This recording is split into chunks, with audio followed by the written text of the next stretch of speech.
Gerald Riggs Jr. in the house, joining us right here on Off the Bench Radio. And Riggs, how are we doing this evening? Thanks for making time to come down there, especially after practice. Yeah, no problem, man. Good. Glad you guys have me on down here. So, I was trying to think any random moments meeting kind of your football heroes, kind of like Justin seeing Reggie at the Knoxville Zoo. Obviously, your dad, Gerald Riggs Sr., around, NFL players your whole life and, playing at Red Bank in Tennessee. Any random kind of run-ins like that? I wouldn't say too much random. Okay. But, I think just growing up and having the opportunity to be in NFL locker rooms and, being on NFL sidelines growing up as a young person, I had the opportunity to see some of my favorite players outside of, watching my dad play. So it was still the same, joy that you get. You know what I mean? You're seeing people that you look up to and admire, and just getting to see them, real time doing what they love to do and doing the craft and something that you share a genuine interest in. So, it was just I would say just that opportunity to be around that circle growing up was pretty cool. Yep. Justin? I'm just, it's one of those things, too, you realize, and kind of standing next to you here, it's just like you kind of realize how big these guys are and how fast these guys are. And I always kind of wonder, like, is there a guy that even a guy like you comes across, you're like, oh, that's just a big dude, or he's a different kind of dude? I mean, when you get to the SEC level or, the pro level, you're obviously going to see the best of the best. I mean, there's so many that I couldn't possibly, begin to name them all, but, you just get up against guys and you see just kind of the raw power and the skill, and you're just like, man, how does somebody that big move that fast, And even as somebody that, you're considered one of the top at your position or, one of the premier guys in the game, at the same time, you still get amazed by seeing just what kind of talent is on the other side of the ball or, playing alongside you. I mean, there's just amazing guys playing the game of football, so it's always fun to watch. And obviously, you're very familiar with this area. Obviously, you were a high school standout at Red Bank, helped lead that team to their first state championship, still their only championship in school history there. So the 20-year anniversary was a few years ago. So let's kind of talk about that a little bit, because obviously that was a special run, and for everybody that what they remember most about that season was obviously the game in Murfreesboro with the snow game, and you guys blended in because you were wearing the all white uniforms that night. So kind of talk about just some of those memories that you had playing for the Lions right near us here at Talk Radio, and kind of just the community you played for there and your brothers you went to war with. Yeah, it's funny. A couple of friends of mine were talking about this the other day, just how the community was at the time. It was a big deal. I remember, was it 27 and the highway there when you're coming up. Once you passed, coming up the road, and once you pass through, the Baylor area and whatnot. On Friday nights, you have cars on the freeway. Mm-hmm. Just how many people would come out and support the games on Friday night, and just how the community would get involved, and you'd look up and it was pretty much a packed house every night. So, you miss those times. Obviously, you miss being around the guys. We're getting a little up there, you know what I mean, as years go by. So, unfortunately, we've lost a few guys over the years, but, you think back over some of those memories and just having that group together and what we were able to accomplish. And I think one of the biggest things for me is how much work we had to put in to get to that point, because,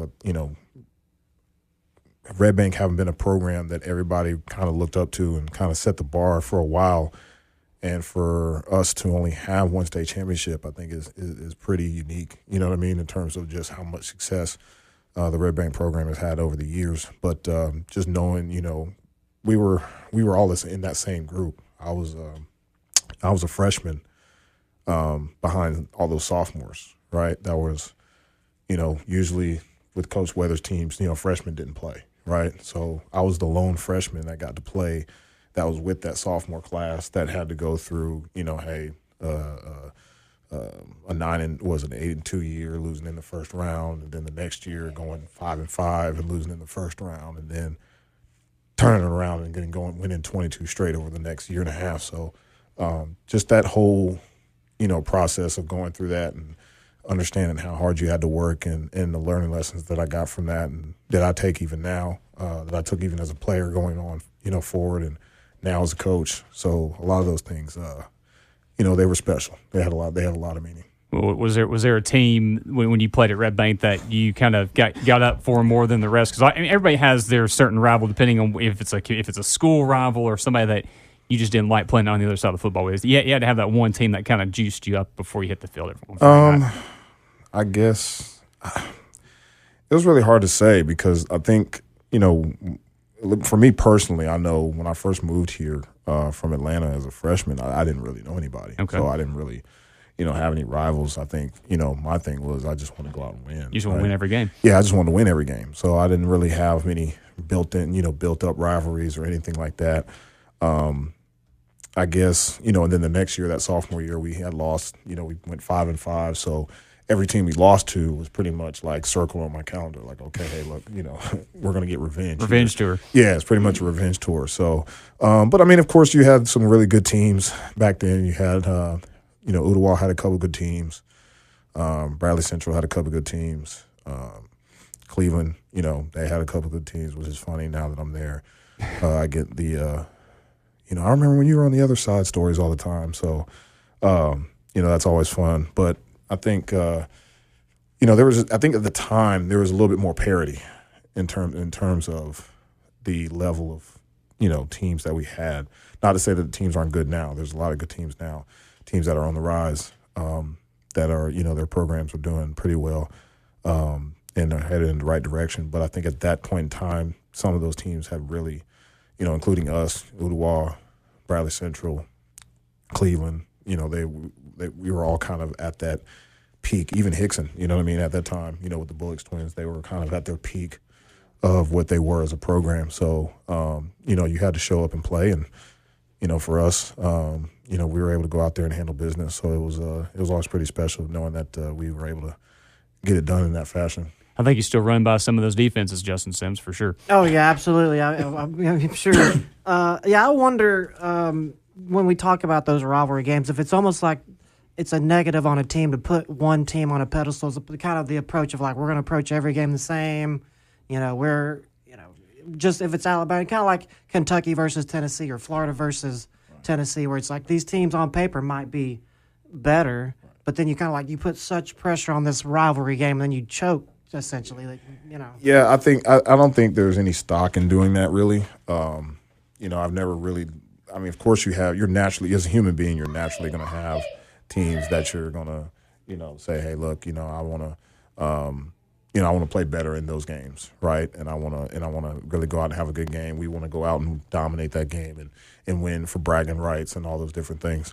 But you try to have the weekly approach of, hey man, we're going to go out and do our job. We're going to do it to the standard that we're supposed to do it to, week in and week out, and that standard doesn't change. And that's what the good teams do. That's what the championship teams do. Is they show up every week and they're methodical about the way they go about their job and they do it the same way it needs to be done week in and week out. So, looking back, obviously you went through a recruiting process, in your junior, senior years when you were at Red Bank. And obviously, you're still involved in that recruiting process with kids today. And obviously I would assume the night and day difference in the recruiting process between then and now. Can you kind of fill us in on that? Some of the obviously some of the things are still the same. You still want to recruit the kid and get them to your school, but a lot of things have changed as far as like just the way things are done, especially with NIL and stuff like that in the college game now.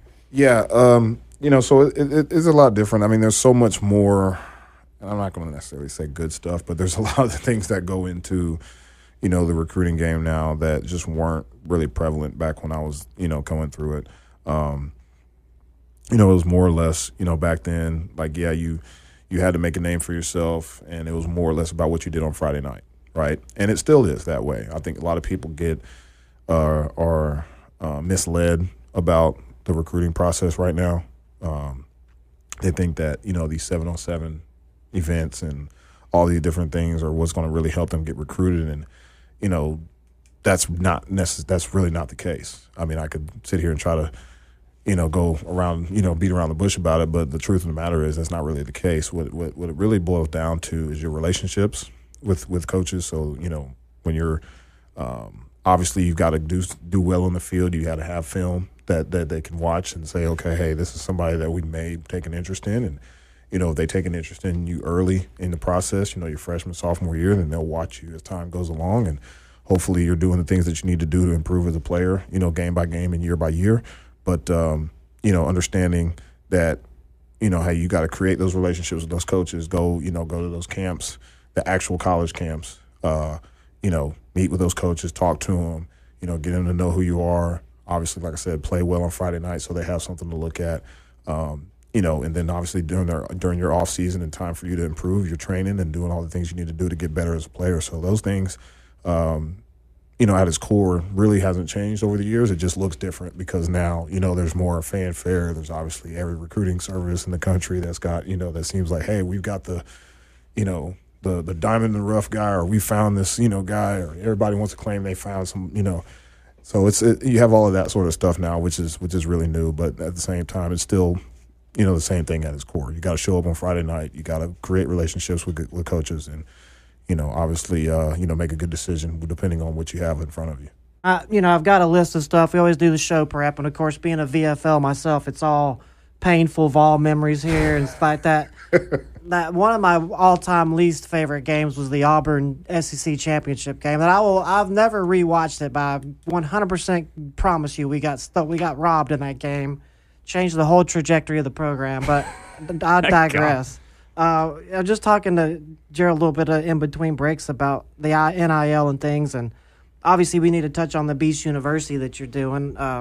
Just talk about kind of the Beast University and obviously it's performance and training, but talk about the dangers that these kids have with social media, with NIL, with different things that maybe weren't the same when we were running around on the field 20 years ago. I mean, it's to keep it simple, it's kind of, do the simple things, right? Like it's, keep your nose clean, stay out of trouble, don't bring attention to, I should say, unwarranted attention, unwanted attention to yourself, and just do the things that you're supposed to do. But a lot of that stuff isn't just so simple anymore with social media and things like that. You've got so many, and I tell you this all the time that I don't envy these kids at all, like not one bit. I would hate to be. I mean, there's certain elements, obviously, with the NIL and the money and all these different things. There are parts of it that you're like, man, I would love to get my hands on that part of it, and being on that wave. But at the same time, there's just so much other stuff that goes on just in and around these kids and their families that I'm just so glad I didn't have to deal with going through the recruiting process. And it's dangerous ground. It's kind of like a minefield for these parents and these kids. Just having to understand that when you're in this lifestyle, you basically sign up for things that you just have to deal with, right? And you can't live the same life that everybody else lives. You want to be able to go out and freely do things, and feel like, well, hey man, they should be able to mind their business, and all that sort of stuff. But the reality is that that's just not how it works. When you're thrust into that spotlight, people just have to understand that, that's what comes with the territory. People are going to judge you. People are going to have their opinions. People are going to have, they're going to have their expectations. Right or wrong, they're going to, have an opinion one way or the other about you. Yeah, exactly. So, the biggest thing is to have tough skin and to be confident in yourself and confident in your upbringing. And hopefully you've had the right kind of upbringing and have, professional-minded people around you that have your best interests at heart and want to see you, achieve all your goals, but at the same time also want to keep you on a good path, just for being a young man and growing to be a grown man in general. And obviously, there are several things that, are involved with, wanting to achieve your goals, whether it's in the classroom or on or off, on the football field. That also kind of applies to the training aspect. And one thing that, you're involved in is Beast University Training and Performance. So kind of talk about that a little bit because, for anybody that follows it on social, you guys are working with a lot of local athletes and programs, across this area. And it's not just during the summer, it's year round. So kind of talk about Beast University, kind of how that started and what was offered to help these student athletes across our area. Yeah, well, how that started was when I retired from football, I guess it was 2014 now. So I had gotten injured probably around the middle part of my career. I got injured right as I was coming out of college, but I'd had another setback probably around the middle point of my professional career, and kind of fell in love with just how to rebuild your body and to get yourself, back in shape, and, kind of had to go through that whole thing kind of by myself. So, just the love that I have for the game in general and just being able to prepare and falling in love with the preparation of it, it led me to, start studying and, start picking up some of the lessons that I learned from different, strength coaches and different speed coaches and, guys that I've been, fortunate enough to be under their tutelage with over the years, and, put my own program together. And that's how Beast University started. And the goal behind it was to, and still is to, reach out to the younger generation and to be able to give them the same lessons and give them the same, teachings and give them the same, wisdom that I was able to get. Not everybody's lucky enough to grow up or blessed enough to grow up in the same household as a, 12-year NFL vet. Somebody who's done pretty much everything that they could possibly do at that level. So a lot of those lessons that I get and the lessons that I've learned over the years myself, I want to pass those things back down. I mean, there's a tremendous amount of talent in the Chattanooga area and surrounding area, and I thought that it would be best served for me to use what I've been able to learn and use some of the success I've had and some of the failures that I've had to teach and to hopefully, bring up another crop of young athletes that have the opportunity to go on and be successful. Now, you talk about that injury you had. It was in the first 6-3 Alabama game, and I know you were in a lot of pain, but the most painful thing that day was when we fumbled it out the back of the end zone. Why you got to do this, man? To lose it. But yeah, I could honestly say I remember, when that happened, I was, kind of still in shock about everything, right? Because everything just happened kind of so And you might fast. not even know that, the season's over at that point. Well, no. You did? Yeah. Because that was a low. You knew. Because, I mean, the way the season was going at that point in time, we had lost – I think we had lost 3 or 4 games at that point, or I think we were at three losses at that point. And, obviously, especially at that time, when Tennessee and Florida and Georgia are fighting in the East, if, whoever blinks first, you're pretty much out, right? And you got to get some help and, hope for all those things kind of happen. And that was just a really tumultuous year. It started out bad. There's a lot of things I probably can't tell you, but there's, it just off the record. Yeah. Nobody's listening. During the commercial break, one day. yeah. But yeah, it just started out bad, and I think that year was just kind of, we had some high moments, but we definitely had a lot of low moments, and we lost, several key players to injury, within the span of like 3 or 4 weeks, back to back. So, and I think I was like the last one that went down. So it was just kind of like, yeah, this is it. But you mentioned, that kind of that adversity, especially at a young age like that. You thinking the world's in front of you, what's going to happen. I mean, that kind of, helped you learn some lessons that you can bring to Beast University. So definitely, that's kind of a way, ladies and gentlemen out there, to if you want your student athlete to kind of learn from trainers and counselors or whoever that have been through that process, and just because something may look bleak early on doesn't mean you can finish your story at the end of the chapter. So definitely, how can people find out about Beast University real quick? Yeah, so they can either find us on Twitter, or they can find us on Facebook, on Instagram as well. You go on BeastU21. So it's really easy to find. Or like I said, we're basically just kind of roaming through social media, and things kind of die down as football season goes, right? So, but at the same time, we're still out here working and still doing what I do, and helping out as many kids as I can. Working with kids during their in-season programs just to kind of help them get better, and I do a lot of different things where it comes to helping out. Like, hey, you want to watch film during the season, you send film over, and I'll watch your film and kind of go over a few things, give you a few coaching tips here and there. Obviously, we work on their speed during the year. Got to keep their speed up, and just kind of working on their overall game in terms of just what their knowledge of the game and being able to put what they see on film put that towards practice and put that towards games. Now, before we go to the next break, since Justin's been bringing a lot of low points from the college career here, let's be a positive, aspect here. Obviously, I'm sure there's some great moments in your college career at Tennessee. Obviously, the touchdown run at LSU, that's well documented in 2005. The overtime winner in Baton Rouge being down by double digits. That 80-yard touchdown run against Auburn, you had to bring that game up there. But is there one that sticks out, maybe that people don't really remember? It could have been just a run that put the game away or gave you guys a big first down, because there was a lot of good games during your time at Tennessee as well that were big wins for the program. I think probably one of my favorite moments was, being a guy that's from the state of Georgia, really close to Athens, right, being in Alpharetta, Georgia. Getting probably my first real major, opportunity to just go out there and control a game, have the ball in my hand, and kind of the team kind of put the game on my back, so to speak.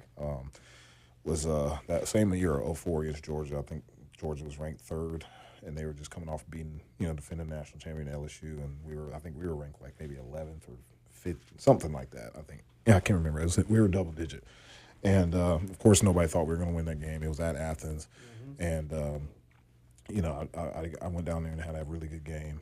Had over 100 yards. Kept the clock rolling, kept the chains rolling. A lot of different, in some key situations, and for us to eventually come out with that win. Had a lot of family there, had a lot of people there that grew up with and stuff like that. And a lot of them went to Georgia, so it was pretty cool to kind of rub it in their face a little bit. But 26 carries, that's controlling the game right there. So, good. But yeah, it was. I think that was one of the biggest moments. I think not only personally but as a team. Yeah. That year. I'm with you. That Auburn game was that was pretty interesting how that all played out. But I think, that just winning the game like that at that point in the season, hostile environment too. It was a great environment. I think it was 80 plus thousand at the time down at Georgia. It was 3:30 game, CBS. Yep. Everybody's watching. So it was a great opportunity. Like I said, personally and as a team, to go out there and create a big moment for us, and I think that kind of propelled us to having a really good year. Well, I know my head was pretty high leaving between the hedges that day. They weren't saying much after the game for sure. I can't confirm that. No, so. They're usually pretty quiet when you leave down there. They don't talk too much. When you beat Georgia at Georgia, they're usually pretty quiet when they leave.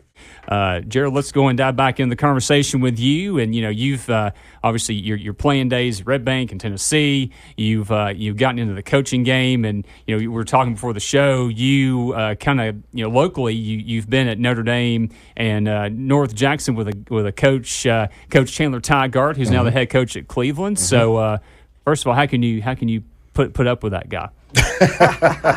Just totally kidding. Coach Tygart has been a great friend to all of this for sure. No, yeah, he's awesome, man. He's one of the I think one of the premier minds in high school football coaching around this area. He really cares about the kids. He wants to go out there and have fun and enjoy the game. But most importantly, he wants to win. And he comes from a good background. He definitely knows his stuff, and he's doing everything he can, and got good group of guys there, including along with myself. But we have a great staff. There and just a great support staff with the administration and people in the community that are helping, trying to just change things around and really creating a good solid football culture that people can be proud of and really want to be a part of.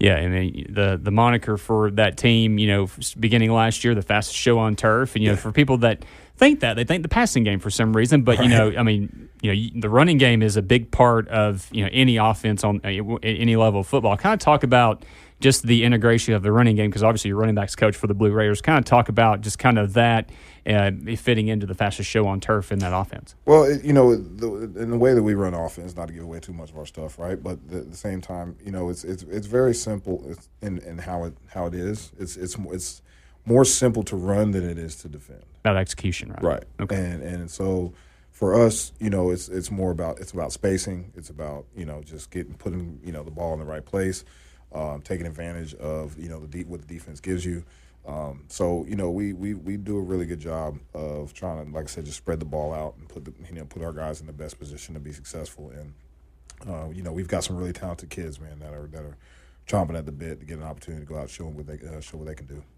Yeah, talk about the running back position. Obviously, when you played, I mean, you're almost the last of the generation of line it up and smash it, I-form or single back offense. Just talk about the progression of the offensive game and like how do running backs kind of, they've almost been devalued. I think to this NIL stuff, and I think, man, what would a 2002 Gerald Riggs been worth coming out of Chattanooga State champion? At the time when the running back was like the premier position. But just talk about the change of the game and the change in the running back position in particular. Yeah, unfortunately, it's become a devalued position in terms of, they feel like, hey, we just put anybody in that spot. And, I think for obvious reasons I disagree, but not only, just from that standpoint of, being a running back myself, but also just understanding how the game works, right? Because at the end of the day, if you can run the ball and stop the run, you're gonna win a lot of games, and especially when it gets playoff time, temperature drops.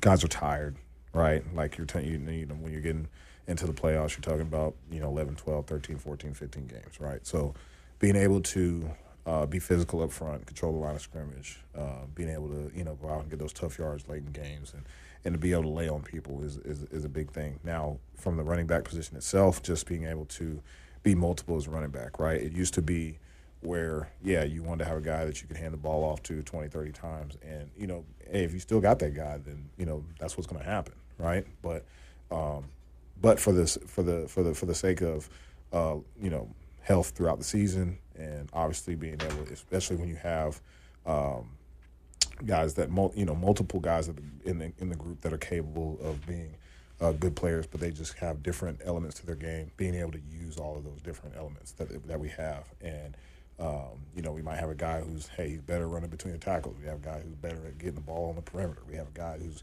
really good at, just being able to kind of do everything, right? And so, just being able to use all your weapons that you have and not, being pinholed into one particular thing. I think that's the mark of good coaching, is being able to take what you have and be able to figure it out, right? Like you see a lot of coaches get kind of, they get rigid in their thinking, and they have a set deal that they want to do. They have a set scheme, and whatever you want to do. And you can always, at the end of the day, you want to be physical, you want to be fast, you want to be smart, play tough football, right? Disciplined football. But at the end of the day, there's going to be different things that you have to do depending on what your roster looks like, right? So you've got to be able to take advantage of the things that you have on your roster, and having a running back that can kind of do a little bit of everything. And looking for us, we've got a guy who's coming up on his senior year, Isaiah Davis, who's a really good player, and look out for that young man this year. By the way, he's a really good player, and excited about what he's going to be able to do for us. And I think he's learned a lot. From last year. We kind of had our deal too. Just kind of learning how to go out and play at the top of your game all the time, right? And have that standard that you're going to play up to week in and week out. And last year was a little bit of a learning curve for him, but especially with the new offense and whatnot. But I think he's primed to have a really good year. So really excited about what he's going to be able to do for us. And get ready to get things kicked off. Got scrimmages coming up against East Hamilton and Boyd Buchanan to kind of end the summer schedule. And then week one, I think it's Clinton, think at home, correct? So Clinton at home. Football is here, and that's a good team that made a playoff run last year too. So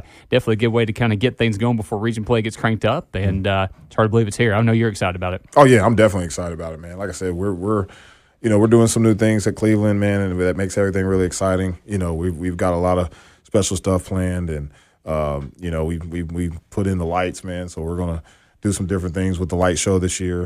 During touchdowns and kickoffs and all that sort of stuff. We've got different nights where we're going to, I would say honor the veterans, and then with our large Hispanic population, we're going to do some different things, and just kind of get everybody in the community involved. So we're really looking forward to what the season is going to bring for us. And we only have a few minutes left, and during this the summer series, we've asked our current and former student athletes and coaches that we've had on just kind of some random off the wall things. A lot of those coaches played as well. any superstitions that you had, whether it was at Red Bank or the University of Tennessee, or even now as a coach at Cleveland? Do you have any pregame or postgame superstitions or traditions?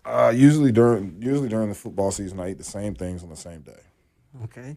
So Monday it's a certain thing, Tuesday, Wednesday, Thursday, Friday, same certain thing. Does that change win or lose, or is it kind of just do that all the way across?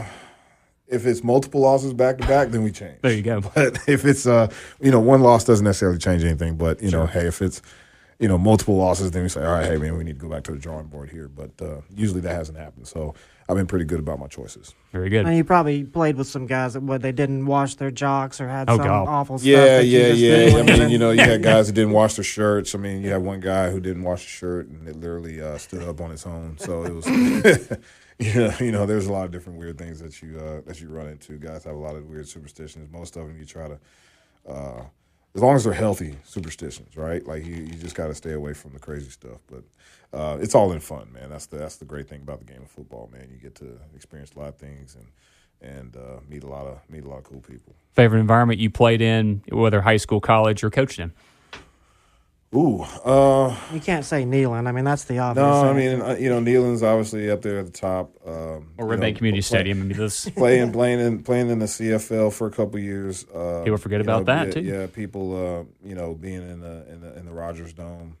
I was fortunate enough to win a championship up there and win a Grey Cup, and being in that Rogers Dome was a pretty interesting experience.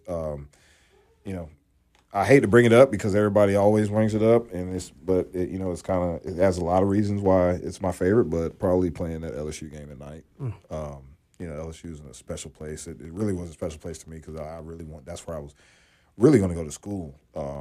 And that was Monday night football. Yeah, you know what I mean? Everything around that thing was wild. Well, we were the only game on, Yep. right? Like, well, I think the Dolphins were playing the Chiefs. I think you were the only game on that. But nobody, yeah, it was where everybody and says it was nobody Katrina, watching. and you're playing LSU, Right? So yeah, I mean, that whole day.